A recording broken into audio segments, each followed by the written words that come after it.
Devin Dotson is the Associate Director of Communications at American Rivers, the nation's largest nonprofit working to protect and restore rivers in the U.S. He tells their stories online and in print and media and has begun helping American Rivers use online technologies like Google Maps to expand the audience for their work. He is the proud new owner of a cello that he's learning to play, so let him know if you have any tips on that. He's obsessed with it right now. It's really funny. It's good, like me and my ukulele. He's here to share how American Rivers is using maps as a part of their campaign communications. Please join me in welcoming Devin Dotson. Thank you. That's great. Personal touch. Okay. Good morning, everybody. I think it's still morning for a little while. So we are, as she said, doing some campaign communications. For those of you that were here last year, you heard about our first ever Google Maps campaign that we launched with their Most Endangered Rivers report, turning it a little more interactive than we never had before. And so instead of talking about that project again, I did want to share, we've launched 2 other maps this past year.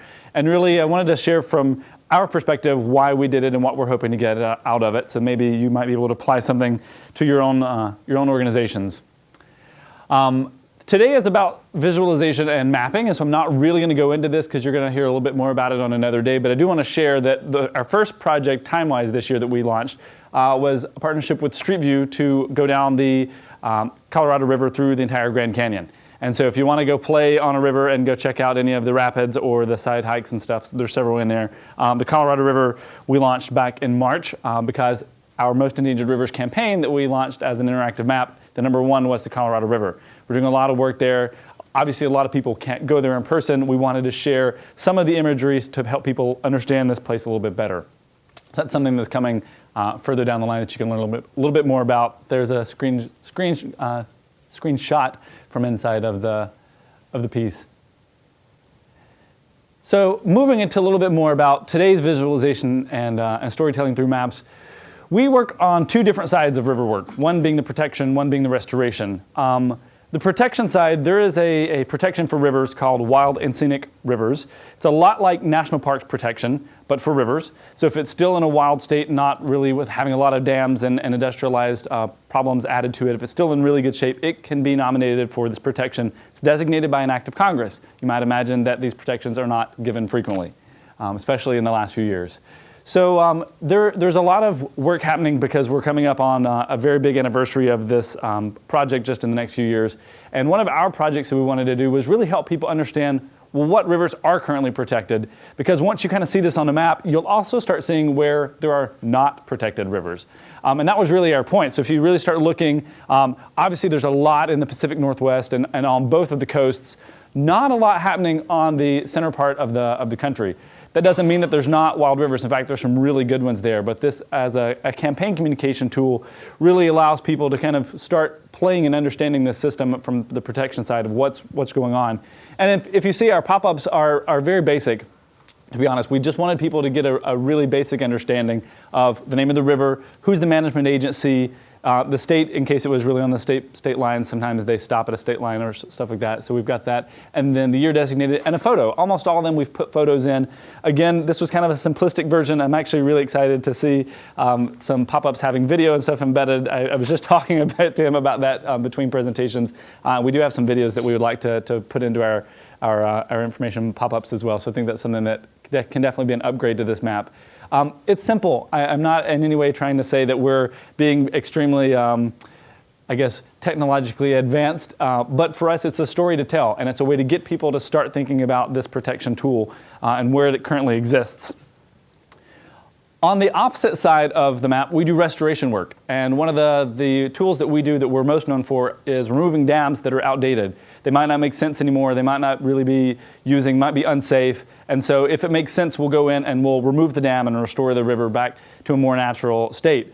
To our knowledge, we're the only entity that has been categorically collecting all of the dam removal data and making a housing for it. We end up doing a lot of the dam removals ourselves, but even for those that we don't, we're trying to amass this full database of all the dam removals. So we have more than 1,000-something dam removals going back to 1936 in our database. We've never had a way to visualize all of this because it's something we started doing over the last decade as far as gathering this all into really an Excel spreadsheet. And an Excel spreadsheet can only really show you so much when it comes to looking at this as a big picture. And so we wanted to get it into a map. So earlier this year, to correspond with our release of all the dams that were removed in the previous year, we launched this map to go along with it, so people could, for the first time, they could go in and see in their state how many dams have been removed. If you click on one of the pop-ups, you'll see that we've got information in it. Some of them obviously are not totally complete. We might not have the exact location for a dam, and it's something that we're trying to, we say up front, this is a work in progress, help us fill it out. And so, but you kind of see that there's some descriptive narrative to go with it, because we want people who are working in this area, if they're maybe in their community, they have a dam that they're thinking about removing, if they've got other ones in the same watershed, they might go learn a little bit about what happened in another situation, and how did it work, and what did it help, and that sort of benefits information. And so, we're starting to use this a little bit for visualization on a watershed basis, as I mentioned, to kind of see, okay, what's happened already. We've got some other map data for what dams still exist, and our current project is kind of looking at overlaying the removals over what still exists, and kind of looking to see what projects would bring the most to bear as far as getting the biggest impact from the very first number of dam removals from here forward. So from the decision-making internal standpoint, we're using it that way, but we've heard already from over 50 different people since we launched the maps that have information about either dams that are missing, that they know of, that that happened in their community, or that they were a part of, or they're helping us update information on some of the pre-existing map points that we had some information but not all. So we definitely know that people are paying attention to it, coming from lots of places that we didn't expect. In fact, we're very excited to use it as an engagement tool with some of our partners who kind of slipped off of our radar because people changed over time, and you don't have the same contacts at an agency or something, and you try to reach out and you kind of hit a dead end. Well, after like 7 years of dead ends with one agency, all of a sudden they came back on the radar and had new data, and so we're really excited to hear from project partners. So from our side, as a communication tool, this is really cool. And then from our restoration project team, they're very excited to have this finally in a way that they can go into a local community and say, you know what, here's an example. Let's talk about some of these restoration projects in another community, and they can actually show a map. People can go home and play on it because it's live on the web. So those are two different projects that we're doing. And I had something that is related to last year's map that we learned at the conference last year. We figured it out together, and I thought it might be useful that some other people might be interested. So we created a campaign map, as I said, for our 10 most endangered rivers. If you click on one of the numbers, or if you zoom in and click on a river, you get a pop-up that, like the other ones, talks about the river. But it has a specific URL click-through link inside of each bubble. So I can click through and learn about specifically whatever river that I'm looking at. So it's not a generic link, it's specific to that. One of the problems we had when we launched this map was that it was hard to track click-through rates onto our website from this map, because for whatever reason, at the time, Google Analytics was classifying all the click-throughs as Google.